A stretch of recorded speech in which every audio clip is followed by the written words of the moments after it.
Shalom, everybody, from Interfaithfulness, where we're building bridges, where history builds walls. And I thought today is past time for us to introduce you to Shulchan Shelanu. This is Shulchan Shelanu. It has many pages, actually a few pages, and it's a weekly Shabbat home discussion guide. Not so much a study guide. You don't have to sit down and study it at great length, but what it does is it promotes discussion at your Shabbat table of something besides politics. It promotes discussion of the Torah reading of the week, of the Haftarah reading of the week sometimes, of the New Covenant reading, of Jewish life, and we even have a column each week.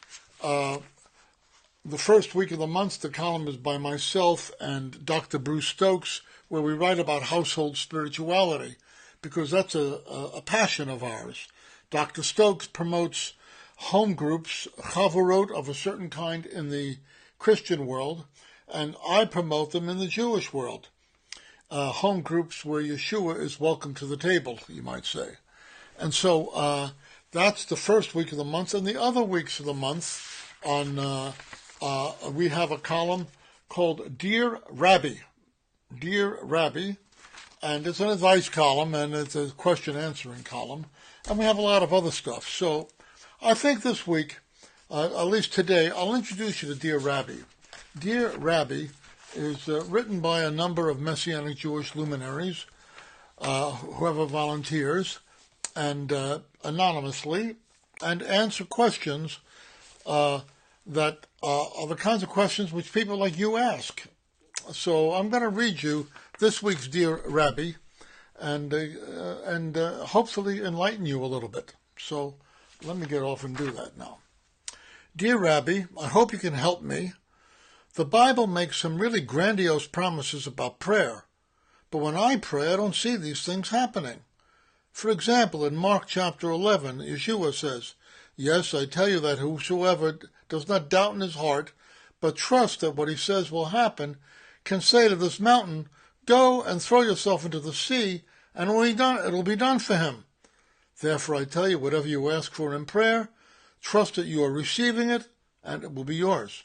End quote. And in the first letter of John, we read this: "This is the confidence we have in his presence. If we ask anything that accords with his will, he hears us. And if we know that he hears us, whatever we ask, then we know that we have what we've asked from him." Well, I've been praying for a long time, and more than most people, I imagine. But I don't see these things happening. It's beginning to confuse my faith. Can you help me? This is from Baffled Brenda. So, I don't know, how would you answer, Brenda? But I want to give you Rabby's answer. It's pretty interesting. Dear Brenda, thanks for writing. Entire books have been written to respond to your good question. And I'm not going to write another one here. But let me give you two short answers that should help you. To rightly interpret your first quote from Mark about mountain-moving faith, you need to remember that Yeshua was speaking to a Middle Eastern oral culture. People did not walk around with iPads or even with paper pads writing down what he said. For this reason, in order to make things memorable, he used hyperbole, that is, inflated and colorful language like, "It is harder for a rich man to enter the kingdom of heaven than for a camel to go through the eye of a needle." End quote. When he used hyperbole, the language of colorful and pictorial exaggeration, he is trying to make an indelible point. In the case of your Mark quote, what's his point? Just this: even a tiny little bit of faith, the mustard seed, will produce enormous results moving the mountain. And you can bank on that. As for your second quote from the first letter of John, this is not hyperbole. There is nothing visually exaggerated about its language. But what is the point? It's this: the more aligned our hearts are with the will, and our hearts and wills are with God's heart and will, the more likely our prayers will be answered. For this reason, whenever we pray, the first issue we should seek to resolve is this one: as best as I can tell, what would God want out of this situation? What outcome would please him and give him honor?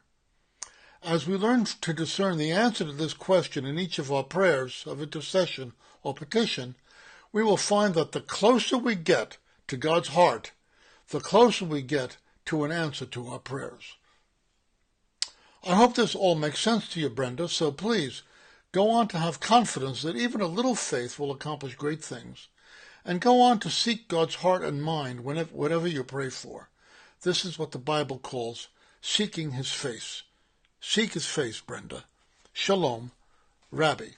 Now, that's just the columns at the end. Now, you can imagine at your Shabbat table discussing a question like this. And that's exactly what we want you to do. We don't want you to admire what we write. We want to stimulate discussion at your table so that people can agree or disagree. They can argue for one thing or another thing. And they can also say, pass the brisket. So if you want to know, if you want to receive or even look at a free copy of Shulchan Shelanu, which means our table, here's how you do it. This is the address. Go to www.interfaithfulness.org/the-well. You can add a slash at the end or not. Again, look at it. interfaithfulness.org/the-well/.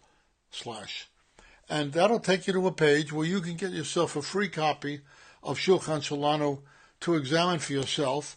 And if you're really interested, which I'm sure many of you will be, you can subscribe. It's not expensive. It costs you about the price of a latte per week. It's $18 a month. And for chavarot, for groups, we have a special rate. So read all about it. And meanwhile, at your table, at my table, at all of our tables, Shabbat Shalom. Bye-bye. From Shulchan Shelanu and Into Faithfulness, where we're building bridges, where history builds walls. Shalom.